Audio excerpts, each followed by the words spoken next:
لا حول ولا قوة إلا بالله العلي العظيم اعوذ باللہ من الشیطان الرجیم بسم اللہ الرحمن الرحیم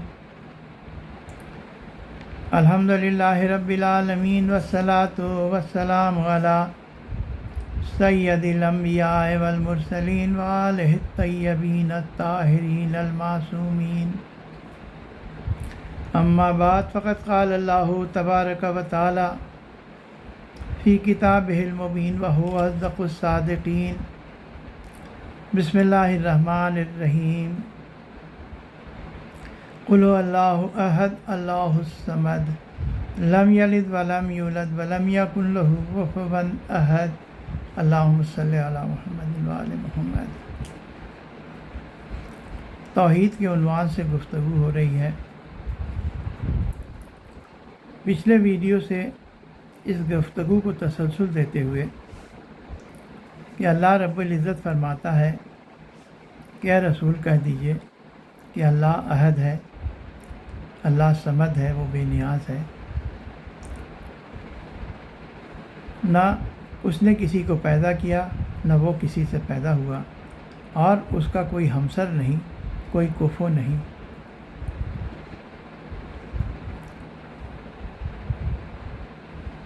پچھلے ویڈیو میں جو بات پہنچی تھی کہ جو علماء نے بتایا ہے، خاص کر آیت اللہ شہید مرتضیٰ مطہری اپنی کتاب درس قرآن میں لکھتے ہیں کہ توحید کی دو قسمیں ہیں، ایک توحید نظری اور دوسرے توحید عملی۔ اس کے پہلے کہ میں توحید نظری اور عملی کی وضاحت کروں، میں ایک بات مقدمے کے طور پر آپ کو بتا دینا چاہتا ہوں کہ جو اسلامک علوم ہیں، تو اسلامک علوم کو جس کا براہ راست تعلق اسلامک تعلیمات سے ہے، اسے تین حصے میں بانٹا گیا ہے۔ پہلا حصہ علم کلام کہلاتا ہے۔ یہ علوم وہی ہے جو اعتقاد سے متعلق ہے۔ عموماً جو ہم لوگ کہتے ہیں کہ اعتقاد کے متعلق کہ اصول دین ہے اور اس میں توحید، عدل، نبوت، امامت اور قیامت 5 ہیں، لیکن اسی میں جب فلسفہ آیا اور بحثیں شروع ہوئیں متکلمین کے درمیان، تو اس کو ایک الگ سے علم قرار دیا گیا اور اس کو علم کلام کا نام دیا گیا۔ اس میں فلسفیانہ بحث بھی ہیں، متکلمین کے اپنے ابحاث بھی ہیں، اور صرف یہ 5 تک ہی محدود نہیں ہے، بلکہ ملائکہ کا عقیدہ رکھنا، اللہ کی کتاب پر عقیدہ رکھنا، یہ ساری چیزیں جتنے بھی عقائد سے متعلق چیزیں ہیں، عقیدہ جبر اور اختیار، یا یہ عقیدہ کہ بری طرح سے انسان با اختیار ہے یا کہ وہ سارے افعال جبری طور پر انجام دیتا ہے، اور اس طرح کے بہت سارے مباحثے جو شروع ہوئے۔ یہ ایک اور مباحثہ شروع ہوا کہ یہ قرآن کریم یہ قدیم ہے یا کہ مخلوق ہے، جو خاص کر کے مامون کے زمانے میں شروع ہوا اور کافی لوگ اس میں قتل بھی ہوئے۔ اسے عصر محنت کا بلوہ بھی کہا جاتا ہے۔ اب اس کی الگ تفصیل ہے جس میں ہم کو ابھی جانا نہیں ہے۔ تو اسلامک علوم کے جو 3 حصے کیے گئے، تو پہلا حصہ علم کلام ہے جس میں ہم اعتقاد کی بات کرتے ہیں، اور اسی علم کلام سے متعلق ابھی توحید کی باتیں ہو رہی ہیں، توحید کی گفتگو ہو رہی ہے، جو کہ متکلمین عموماً اس میں محقق ہوتے ہیں اور وہ اس میں اپنی باتیں رکھتے ہیں، جو بھی اپنے تجربات ہیں یا اپنی تحقیق ہے۔ دوسرا جو شعبہ ہے جو کہ براہ راست تعلیمات اسلامی سے متعلق ہے، اسے ہم کہتے ہیں علم اخلاق، یعنی ایک اسلامی شخصیت کو، ایک مسلمان کو اس کی شخصیت کیسی ہونی چاہیے۔ اب اس میں وہ ساری چیزیں وہ آتی ہے کہ شجاعت ہے، طہور ہے، یعنی جو بنیادی قوتیں تو 3 ہیں۔ جیسے ایک وہ قوت ہے کہ جو ہماری خواہشات سے متعلق ہے، تمام خواہشات۔ دوسری ہے جو ہمارے اپنے حفاظت، اپنی جان کی حفاظت، مال کی حفاظت، اپنے گھرانے بال بچوں کی حفاظت، ملک کی حفاظت، یہ ساری چیزیں اس سے متعلق ہیں۔ تو اس کو ہم کہتے ہیں کہ وہ جو قوت ہم میں ودیت کی گئی ہے اللہ کی طرف سے، اسے ہم قوت غضب کا نام دیتے ہیں۔ اور دوسری قوت ہے جو کہ ہمارے فکر و تدبر سے اور عقل سے متعلق ہے، جسے ہم فکر و تدبر کی قوت کہتے ہیں۔ اب ان سب قوت تو سوچنے اور سمجھنے کی صلاحیت، تو یہ ساری چیزیں جو ہم اس کی بات کرتے ہیں، یہ تو بنیادی قوتیں ہیں، اور ان بنیادی قوتوں کی وجہ سے ایک چوتھی قوت بھی پیدا ہوتی ہے جسے ہم کہتے ہیں وہ عدل کہتے ہیں۔ عدل، اس کا بھی افراط اور تفریط اور اس کی جو اعتدال ہے، ان سب کی باتیں ہم لوگ انشاءاللہ کریں گے۔ لیکن پہلے جو ہم تذکرہ کر رہے تھے کہ یہ دوسرا علم ہوا۔ تیسرا علم جو ہے وہ ہم علم فقہ کہتے ہیں، یعنی اس میں سارے وہ احکام جو ہم سے متعلق ہیں، یعنی کچھ باتیں ہیں جو اللہ کی طرف سے ہم پر واجب قرار دی گئی ہیں، یعنی 5 چیزیں جو ہم پر خاص کر کے جسے ہم احکام تکلیفیہ کہتے ہیں اللہ کی طرف سے، جس میں یہ وجوب آ گیا۔ دوسرا ہے کہ جو حرام چیزیں ہیں، تیسرا ہے کہ استحباب یعنی مستحب چیزیں ہیں، مکروہ چیزیں ہیں، اور وجوب ہے، استحباب ہے یعنی مستحب ہے، دوسرا حرام ہے، مکروہ ہے، اور ایک ہے کہ نہ اس میں کوئی ہم کو گناہ ہے اور نہ کوئی ثواب ہے۔ تو یہ احکام تکلیفیہ ہیں، 5 ہیں۔ ان سب کو، اس کے علاوہ بہت سارے جو ہم پر جو قانون ہے، جیسے آئلی قانون ہے، یعنی شادی بیاہ کے متعلق جو قانون ہے اسلام نے بتایا ہے، تجارت کے متعلق، بیع کے متعلق، خرید و فروخت کے متعلق، یا اور عہد و پیما کے متعلق، یہ سارے جو احکام ہیں اس کا جو ہم لوگ ذکر کرتے ہیں، وہ سب کرتے ہیں ہم لوگ فقہ میں کرتے ہیں۔ ایسے جو قرآن کریم میں، احادیث میں فقہ کی جو لفظ آئی ہے، تو فقہ کی لفظ یہ تمام اسلامک علوم کا احاطہ کرتی ہے۔ اس میں کوئی تخصیص، خصوصیت نہیں ہے کہ اس میں صرف احکام ہی ہو، بلکہ اس میں جو قرآن کریم میں یہ لفظ آئی ہے وہ سب چیز کا، اس میں علم کلام بھی آ جاتا ہے اور احکام بھی آ جاتے ہیں، اور اس میں علم اخلاق بھی آ جاتا ہے۔ لفظی معنی فقہ کے ہوتے ہیں کہ کسی بھی علم کی گہرائی میں جانا، یعنی کسی بھی بات کو بہت گہرے طریقے سے سمجھنا۔ اس کے متعلق قرآن کریم میں ایک آیت بھی ہے۔ تو ابھی وہ چونکہ موضوع نہیں ہے، تو براہ راست 3 علوم ہیں، ایک علم کلام، دوسرا علم اخلاق، اور تیسرا علم فقہ۔ ابھی جو توحید کی گفتگو ہے وہ علم کلام میں ہم لوگ توحید کی گفتگو کرتے ہیں۔ آیت اللہ شہید مرتضیٰ مطہری اپنی کتاب میں لکھتے ہیں کہ توحید کی 2 قسمیں، ایک توحید نظری اور دوسری توحید عملی۔ نظری کا مطلب یہ ہے کہ اللہ کی شناخت، اللہ کیسا ہے، اس کی معرفت، اس کی حقیقت کے بارے میں جاننا، اس کے صفات کے بارے میں تحقیق کرنا۔ انہوں نے کہا کہ جو سورہ الحمد کی پہلی 3 آیت ہیں، بسم اللہ الرحمن الرحیم کے بعد، کہ بسم اللہ الرحمن الرحیم، الحمدللہ رب العالمین، ساری تعریف ہم اس اللہ کی ہے جو کہ رحمان ہے اور رحیم ہے۔ یہ رحمان اور رحیم دونوں رحمت سے مشتق ہے۔ دوسری آیت ہے کہ الحمدللہ رب العالمین الرحمن الرحیم مالک یوم الدین۔ الحمدللہ ساری حمد اللہ کی ہے، رحمان اور رحیم ہے، اور یوم جزا کا مالک ہے۔ یہ 3 جو آیتیں ہیں وہ توحید نظری ہیں، یعنی کہ اللہ کی شناخت کے متعلق ہے۔ جو تین بعد کی جو آیتیں ہیں کہ ایاک نعبد و ایاک نستعین، اے پالنے والے ہم تیری عبادت کرتے ہیں، تجھ سے ہی مدد چاہتے ہیں۔ اہدنا الصراط المستقیم، مجھے صراط مستقیم پر باقی رکھ۔ صراط الذین انعمت علیہم، وہ سیدھا راستہ، وہ صراط مستقیم جس پر تیری نعمتیں نازل ہوئی ہیں۔ صراط الذین انعمت علیہم غیر المغضوب علیہم ولا الضالین، وہ راستہ نہیں جس پر تیرا غضب نازل ہوا یا جو گمراہوں کا راستہ ہے۔ علماء تفسیر کرتے ہیں کہ وہ راستہ جس پر غضب نازل ہوا، یہ عموماً اس سے یہودی مخاطب ہیں، اور جو ضالین ہے یعنی گمراہی کا راستہ ہے، اس سے عیسائی علماء یا عیسائی جو ابھی کے جو عیسائی ہیں وہ مخاطب ہیں۔ قرآن کریم نے توحید اور شرک کے موضوع پر بہت ساری آیتیں جو کہ توحید عملی کے مظاہر ہیں، توحید عملی کے بارے میں جو بتاتی ہیں، وہ بہت ساری آیتیں ہیں۔ اس کی ایک ایک کر کے میں آپ کے سامنے تلاوت کا شرف حاصل کرتا ہوں، اس کے بعد اس کی ہم لوگ آہستہ آہستہ وضاحت کرنے کی کوشش کریں گے۔ سورہ فرقان کی آیت نمبر 43 کہ بسم اللہ الرحمن الرحیم ارأیت من اتخذ الہہ ہواہ، ارأیت من اتخذ الہہ ہواہ، اہوا کہتے ہیں خواہشات،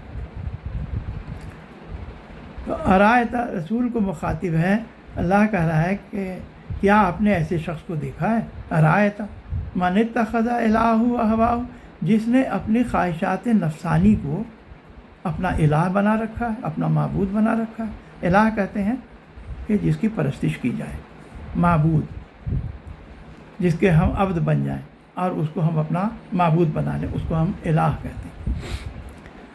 تو اے رسول، کیا آپ نے اس شخص کو دیکھا ہے جس نے اپنے خواہشات نفسانی کو اپنا خدا بنا رکھا ہے، اپنا معبود بنا رکھا ہے؟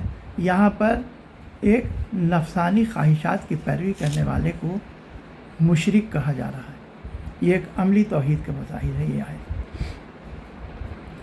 جب ہم کہتے ہیں کہ ایاک نعبد، پالنے والے ہم صرف تیری عبادت کرتے ہیں، یہاں پر ہم اس سب بات کی نفی کرتے ہیں کہ پالنے والے جو تیرے احکام ہیں شریعت کے، ہم اسی پر کی پیروی کرتے ہیں، ہم اپنے نفسانی خواہشات کی پیروی نہیں کرتے ہیں۔ اب اگر دیکھا جائے تو خود اسلام میں کفار کی تو ایسی بہت ساری مثالیں ہیں، پچھلے ویڈیوز میں نے بیان بھی کی تھی۔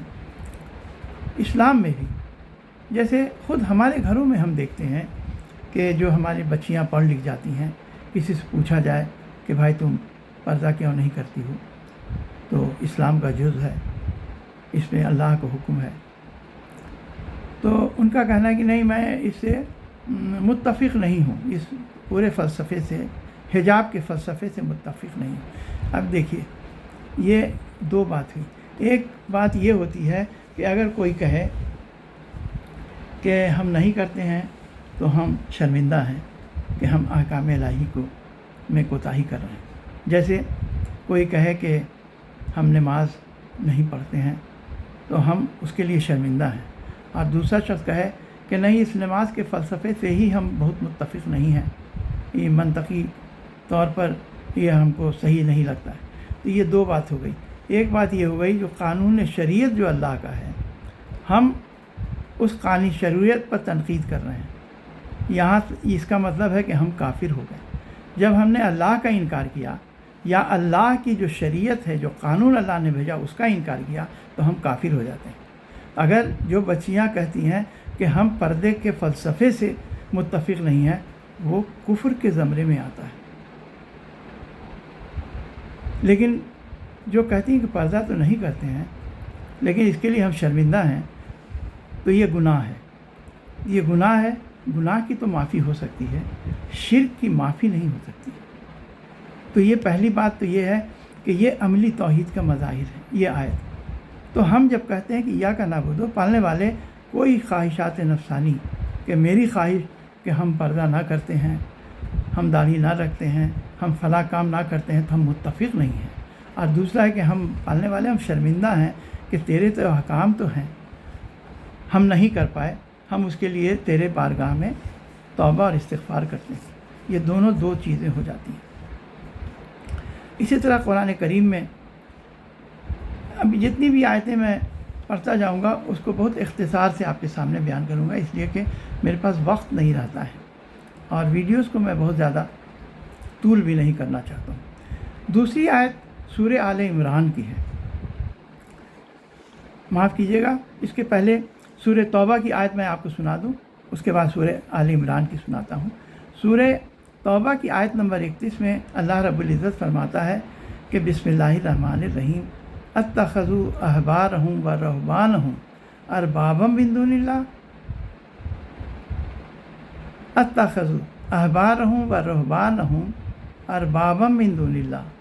احبار کا حبر کی جمع ہے، یہ یہودی عالم حبر کہے جاتے تھے، اور رہبان راہب سے بنا۔ آپ جانتے ہیں عیسائیوں کے جو علماء رہتے تھے وہ چونکہ گوشہ نشینی اختیار کرتے تھے تو راہب کہے جاتے تھے۔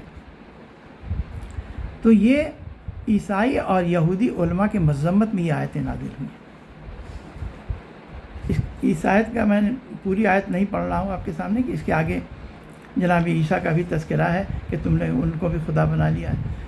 تو ابھی میں صرف اسی جز پر اپنے کو مرکوز رکھنا چاہتا ہوں کہ اتخذوا احبارہم و رہبانہم اربابا من دون اللہ۔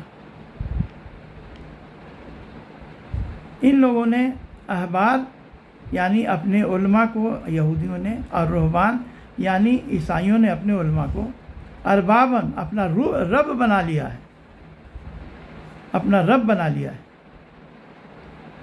یہ یہودی اور عیسائی علماء کی مذمت میں آیتیں نازل ہوئی۔ گرچہ جو یہودی یا عیسائی تھے وہ اپنے علماء کی اس طرح پرستش نہیں کرتے تھے کہ جیسے مشرکین جو بتوں کی پوجا کرتے تھے وہ اس کے سامنے سجدہ کرتے تھے، یہ لوگ اس کی سجدہ نہیں کرتے تھے۔ لیکن یہ کیا ہے کہ وہ اپنے خواہشات نفسانی سے بھی وہ جو کوئی بتاتے تھے کہ یہ اللہ کے احکام ہے، یہ اللہ کے احکام ہے، اس احکام پر یہ لوگ عمل پیرا تھے۔ عدی بن حاتم ایک عیسائی تھے جو رسول اللہ کے ہاتھوں پر ایمان لائے۔ یہ عدی بن حاتم کا بہت سا تذکرہ ہے، اور ان کے 3 بیٹے جنگ صفین میں بھی شہید ہوئے تھے، حضرت علی علیہ السلام کے بھی اصحاب میں ہیں۔ تو یہ جب ایمان لے آئے حضرت رسول خدا کے ہاتھوں پر، تو انہوں نے رسول سے کہا کہ اے اللہ کے رسول، ہم لوگ تو اس طرح سے اپنے عالموں کی عبادت تو نہیں کرتے تھے، ان کو ہم اپنا رب تو نہیں مانتے تھے۔ اس آیت کا مفہوم کیا ہوا کہ اتخذوا، بسم اللہ الرحمن الرحیم، اتخذوا احبارہم و رہبانہم اربابا من دون اللہ، کہ ان لوگوں نے احبار اور رہبان کو اپنا رب بنا لیا۔ تو رسول کریم نے کہا کہ کیا تم لوگ نہیں جانتے تھے کہ یہ جو تمہارے علماء ہیں ان لوگوں میں کتنی کمی ہے، اور یہ لوگ جو تم کو احکام بتا رہے ہیں وہ جو خدا کے احکام ہیں اس میں یہ لوگ تحریف کر رہے ہیں، ان کی ذاتی زندگی سے بھی تم لوگ واقف تھے، اور تم لوگ جانتے تھے کہ یہ جو احکام بتا رہے ہیں وہ احکام جو خدا کی کتاب میں ہیں اس سے یہ اپنے خواہش کے مطابق انٹرپریٹ کر کے بتا رہے ہیں تم کو۔ کہیں کہ ہاں ایسا تو تھا، تو کہیں کہ اسی کو کہا جاتا ہے کہ تم لوگوں نے ان کو رب بنا لیا، اس لیے کہ جو مطلق اطاعت کا سوال ہے وہ صرف اللہ کی ہوگی، یا اللہ تعالیٰ نے جس کے لیے اطاعت کا حکم دیا ہے، اس کے علاوہ مطلق اطاعت کسی نہیں۔ یہ احبار اور رہبان کی تو جو تم اطاعت کر رہے تھے، یا کسی بھی جو کہ جن کو تم ولی اللہ سمجھ رہے ہو یا سمجھ رہے ہو کہ یہ بڑے اللہ والے ہیں، تو ان کے تم نفسانی خواہشات کی پیروی نہیں کر سکتے۔ اگر انہوں نے دیکھیے یہ ایک ہمارے لیے بھی تعلیم ہے کہ ہمیں بھی کوئی آدمی بھی اگر ہمارے جو کوئی بزرگ علماء ہیں یا کوئی بھی تعلیم دیتے ہیں تو ہمیں بالکل اپنے عقل کو خیرآباد نہیں کر دینا چاہیے، بلکہ ہم اس میں غور و خوض کر سکتے ہیں کہ کہیں ان کا اپنا نفس تو اس میں شامل نہیں ہے۔ جو ہمارے امام نے جو کہا ہے کہ ایسے علماء کہ تم پیروی کرنا میرے بعد جو لوگ اپنے نفسانی خواہشات کے پابند نہیں ہیں، وہ جامع شرائط علماء ہیں۔ اس لیے کوئی کچھ بھی کہہ دے، ہمیں عقل کو خیرآباد نہیں کر دینا ہے، آنکھیں بند کر کے اس پر عمل پیرا نہیں ہونا ہے۔ اس لیے کہ مطلق اطاعت صرف اللہ کی ہے۔ اگر ہمیں کوئی بھی احکام بتا رہا ہے تو اس لیے کہ دیکھیے کوئی بھی جو ہمارے ائمہ ہیں وہ جو کچھ بھی کہتے تھے تو وہ کہتے تھے کہ ہم نے اپنے والد سے سنا، انہوں نے اپنے والد سے سنا، انہوں نے اپنے والد سے سنا، اور انہوں نے حضرت علی سے سنا، حضرت علی علیہ السلام نے رسول خدا سے سنا، رسول خدا کو جناب جبرائیل علیہ السلام وحی لے کر آئے۔ یعنی ہر احکام کا یا ہر حکم کا سورس جو ہے وہ خدا تک پہنچنا چاہیے، یا جو رسول خدا نے اللہ کے کہنے پر کچھ جو اصول بتائے ہیں، ان اصول کے مطابق جو ہمارے ائمہ استنباط کر کے ہم تک احکام پہنچاتے تھے. اب یہ ایک چونکہ الگ سے بحث ہے. اگر ہمیں یہ معلوم ہو جائے کہ کوئی عالم ہم کو اپنے نفسانی خواہشات سے بتا رہا ہے کہ بھائی میری جو سمجھ ہے وہ یہ ہے کہ اس میں یہ ہونا چاہیے، نہیں، آپ کی سمجھ سے ہمیں کوئی مطلب نہیں. ہم کو یہ بتائیے کہ یہ احکام کس طرح سے اللہ تک پہنچتا ہے. تبھی تو یہاں پر جو یہ علماء یہودی اور یہ تھے، انہوں نے جو کتابیں، ان کی آسمانی کتابیں تھیں، ان کتابوں کو یہ اپنے خواہشات کے مطابق انٹرپریٹ کرتے تھے اور اس کو لوگوں کو بتایا کرتے تھے. اس کو یہاں پر قرآن کریم نے کہا ہے کہ ان لوگوں نے اپنے عالموں کو اپنا رب بنا لیا ہے. یہ بھی عملی توحید کا مظاہر ہے. ایک اور آیت کہ جو میں نے پہلے کہا کہ سورہ آل عمران کی آیت نمبر 64، یہ رسول کریم نے جب سربراہ عالم کو خطوط لکھے 5 اور 6 ہجری میں، تو اس کا مضمون یہی تھا کہ بسم اللہ الرحمن الرحیم، قل یا اہل الکتاب. اللہ کا پیغام رسول کو آیا کہ اے رسول، اہل کتاب کو کہہ دیجئے. کیا کہہ دیجئے؟ تعالو، آؤ، الی کلمۃ، ایک ایسے کلمے کی طرف، سوائم بیننا و بینکم، ایسے منصفانہ کلمے کی طرف تم آؤ، ایسی منصفانہ بات کی طرف جو آؤ کہ سوائم بیننا و بینکم، جو میرے اور تمہارے لیے برابر ہے. وہ کلمہ کیا ہے؟ وہ منصفانہ کلمہ کیا ہے جو ہمارے لیے بھی اور ان کے لیے بھی ایک جیسا ہے. الا نعبد الا اللہ، کہ اللہ کو چھوڑ کے ہم کسی عبادت نہیں کریں گے. چونکہ وہ لوگ بھی جو اہل کتاب تھے، وہ بھی آسمانی کتابوں کے ماننے والے تھے، اللہ کے ماننے والے تھے. وہ کہتے تھے، گرچہ انہوں نے جناب عیسیٰ ابن مریم کو اپنا خدا بنا لیا اور جناب عزیز کو یہودیوں نے اللہ کا بیٹا بنا لیا، اس طرح سے انہوں نے مشرکانہ عقیدہ اپنے عقائد میں، اس کے علاوہ بہت ساری انہوں نے روایت جو اسرائیلیات کے نام سے ہے وہ گڑھی. خود ہمارے اسلام میں بھی اس طرح کی اسرائیلیات بہت ساری آ گئی ہیں. یہ ایک الگ موضوع ہے. تو یہاں کہا جا رہا تھا کہ ایک منصفانہ کلمے کی طرف تم آؤ، سوائم بیننا و بینکم، جو میرے اور تمہارے لیے برابر ہے. الا نعبد الا اللہ، اللہ کے علاوہ ہم کسی کی عبادت نہیں کریں گے. ولا نشرک بہ شیئا، اور کسی کو بھی اللہ کا شریک نہیں بنائیں گے.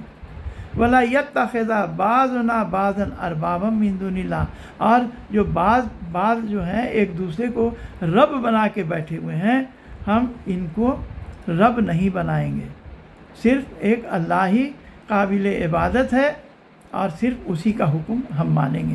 جو ہم کہتے ہیں کہ ایاک نعبد، یعنی پالنے والے ہم صرف تیری ہی عبادت کریں گے.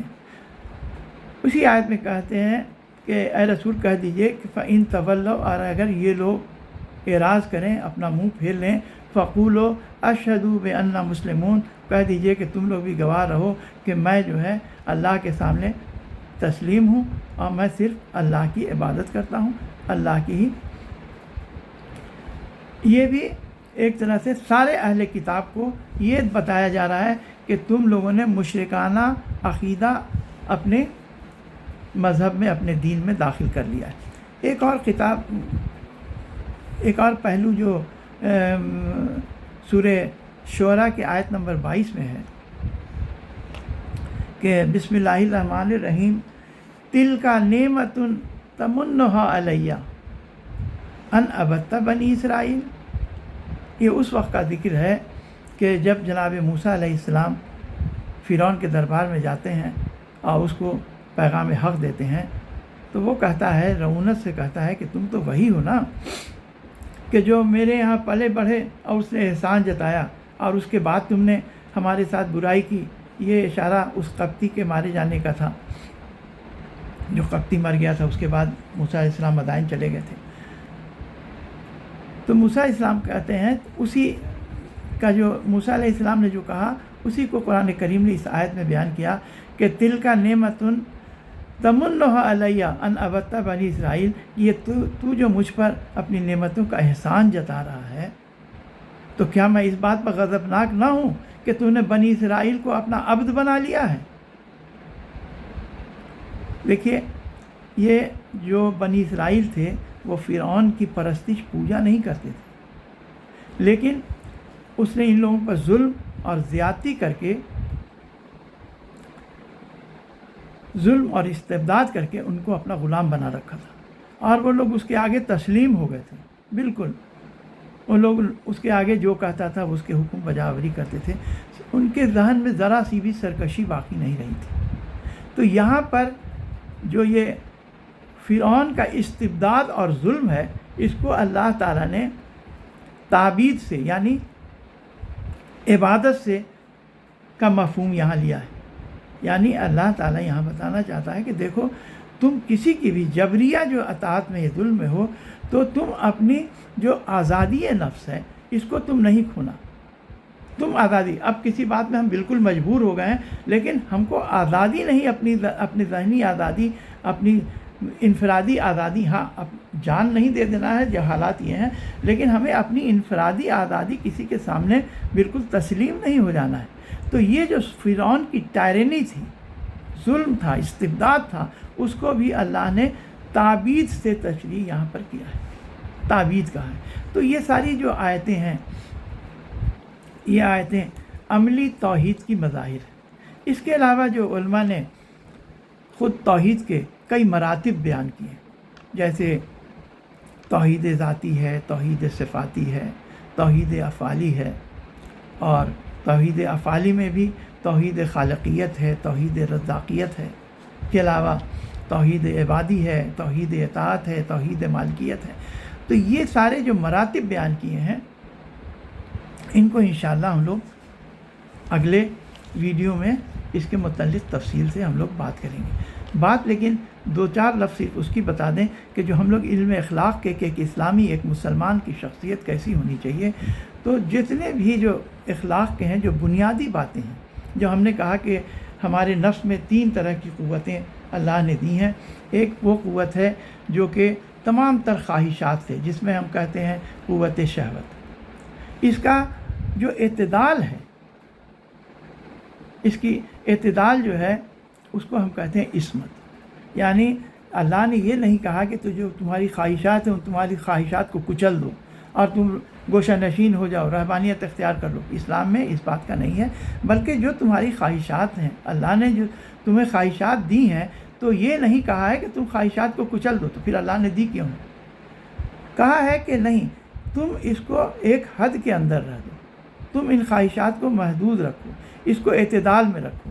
تو جب اعتدال میں ہم خواہشات کو رکھیں گے، اپنے پوری، اب یہ جو خواہشات ہیں، یہ تمام خواہشات ہیں، خواہشات منصب کی ہو سکتی ہے، کھانے پینے کی خواہشات ہو سکتی ہے، حیوانی خواہشات ہو سکتی ہے، ہزار طرح کی، اپنی عزت آبرو کی خواہشات کی، ہمارے لوگ عزت کریں، ہماری عظمت کو پہچانیں، طرح طرح کی خواہشات ہو سکتی ہیں، ہزاروں لاکھوں خواہشات ہو سکتی ہیں، جاہ و منصب کی ہو سکتی ہیں، لوگ میرا اطاعت کریں، حکم مانیں، اس طرح کی بہت ساری خواہشات ہو سکتی ہیں۔ تو اللہ نے کہا ہے کہ نہیں، ان خواہشات کو تم اعتدال میں رکھو۔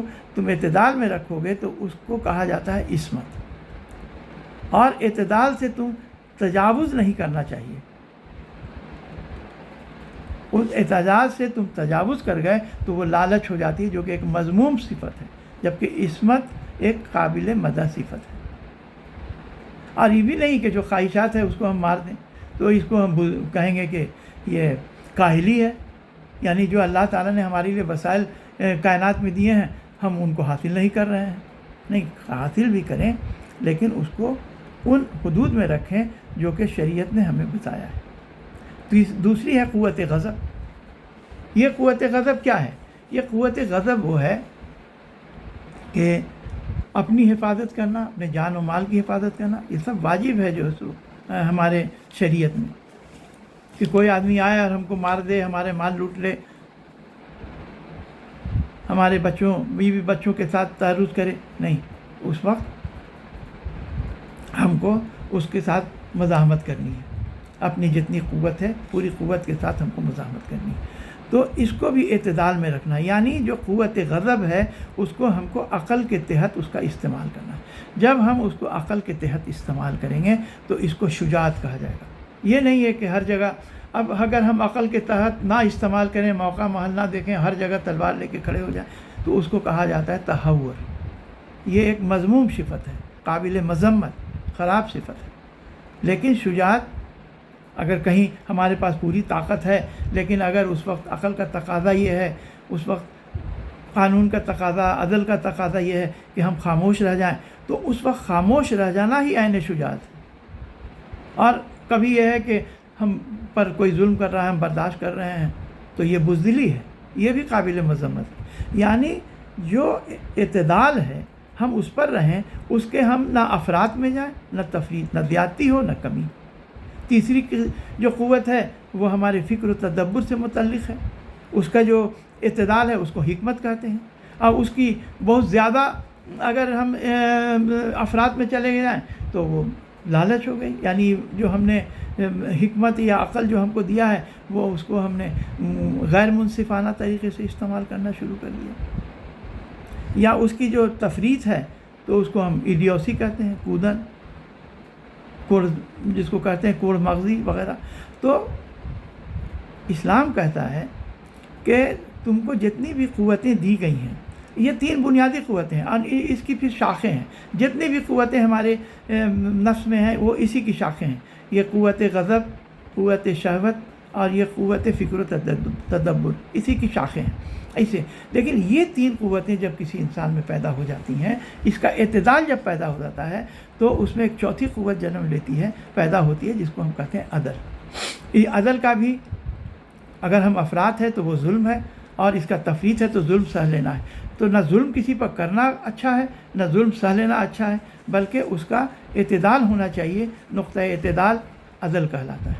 تو اسلام کے جو تعلیمات ہیں وہ عدل پر مبنی ہیں۔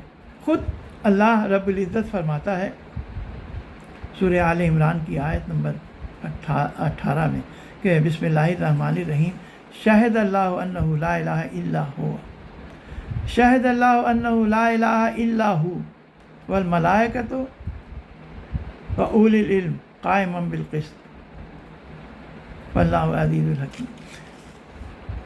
اللہ گواہ ہے، شہد اللہ انہ لا الہ الا ہو، کہ سوائے اس کے اور کوئی الہ نہیں، والملائکۃ واولی العلم، اور ملائکہ گواہ ہیں اور صاحبان علم گواہ ہیں۔ یہ صاحبان علم کون ہیں؟ اس مفسرین نے، لیکن جو شیعہ مفسرین ہیں وہ کہتے ہیں اس سے مراد ہمارے ائمہ ہدیٰ۔ اولی العلم قائما بالقسط، کہ اللہ خود اپنی وجود کا گواہ ہے، اور اس بات پر ملائکہ اور صاحب علم اور اللہ گواہ ہے کہ وہ عدل کے ساتھ قائم ہے۔ یہ قسط کی لفظ جو ہے وہ عدل کے لیے استعمال ہوتی ہے۔ اب عدل قسط میں کیا فرق ہے اس کو بعد میں بیان کریں گے۔ تو یہ قسط کی لفظ عدل کے لیے استعمال ہوتی ہے کہ اللہ تعالیٰ عدل کے ساتھ قائم ہے، اور وہ عزت والا ہے اور حکمت والا ہے۔ تو یہ جو پورا نظام کائنات ہے یہ عدل پر مبنی ہے۔ یہ کائنات کا جو پورا نظام ہے، یہ نظام اتنا عجیب و غریب ہے اور ایسے نازک توازن پر ہے کہ ذرا سا بھی اس کی توازن میں منہ فرق، جو کہا جائے کہ ہزاروں، لاکھوں اور کروڑوں حصے میں بھی اگر ایک فریکشن کی بھی کمی ہوگی تو یہ پورا توازن ختم ہو جائے گا اور پوری دنیا ختم ہو جائے گی۔ تو یہ اس نازک توازن کو برقرار رکھنے والی شخصیت یا حقیقت کون ہے؟ ظاہر سی بات ہے کہ وہ ایسی شخصیت ہے کہ وہ عالم بھی ہے، وہ قادر بھی ہے، حکیم بھی ہے، جو ساری چیزوں کو، ساری جزیات کو جانتا ہے۔ اب اسی جو کہا گیا کہ اولی العلم، اب یہ اولی العلم ہے ان لوگوں نے جو اللہ تعالیٰ کی جو وحدانیت ہے، یہ جو توحید کے جو مراتب ہیں یا توحید کے جو پیغام ہیں، اس کو بچانے کے لیے ان لوگوں نے بڑی قربانیاں پیش کی، جس کا سب سے بڑا جو مثال ہے وہ خود کربلا میں۔ اور کربلا میں ایسے ایسے لوگوں نے قربانیاں دیں۔ دیکھیے، معرفت کسی کو بھی حاصل ہو سکتی ہے۔ عموماً ہم 1 یا 2 آدمیوں کا تذکرہ کرتے ہیں، چونکہ وقت پڑ گیا ہے تو صرف ایک شخص کا صرف آپ کو تعارف کراتے چلیں کہ امام حسین کے لشکر میں 2 شخص تھے، دونوں چچیرے بھائی تھے، لیکن ماں دونوں کی ایک تھی، جس میں ایک کا نام تھا سیف بن حارث بن سری اور دوسرے کا نام تھا مالک بن عبد بن سری۔ دادا ایک ہوئے، کیونکہ چچیرے بھائی تھے، دادا ایک ہوئے۔ سیف بن حارث اور مالک بن عبد، اور دونوں سری کے پوتا تھے۔ یہ دونوں شخص امام حسین علیہ السلام کے سامنے یہ جنگ کے میدان میں کھڑے تھے۔ اچانک ان لوگوں نے رونا شروع کر دیا، یہ روتے جا رہے تھے۔ امام حسین علیہ السلام نے سمجھا کہ شاید خوف لاحق ہوگا جس کی وجہ سے رو رہے ہیں۔ امام نے کہا کہ اے میرے بھائی کے بچوں، تم رو رہے ہو، میں تم کو بتا دوں کہ یہ سارے مصائب جو تمہارے سامنے ہیں یہ بس چند لمحہ کے ہیں، اس کے بعد تمہارے لیے ابدی سکون اور خوشیاں ہی خوشیاں ہیں۔ یہ اس کی میں گارنٹی لیتا ہوں، میں اس کی ضمانت لیتا ہوں۔ دونوں بھائی کہتے ہیں کہ آقا، ہم لوگ اس لیے اپنے جان کے لیے نہیں رو رہے ہیں، ہم لوگ آپ کو جس کسب پرسی کے عالم میں، آپ بے کسی کے عالم میں دیکھ رہے ہیں، آپ کی بے کسی ہم کو دیکھی نہیں جا رہی ہے ہم لوگوں کو، کہ آپ کس طرح پورے دشمنوں میں گھر گئے ہیں، اور ہم لوگ اپنے میں یہ صلاحیت نہیں پاتے ہیں کہ کس طرح آپ کو ہم لوگ اس سے بچا سکیں۔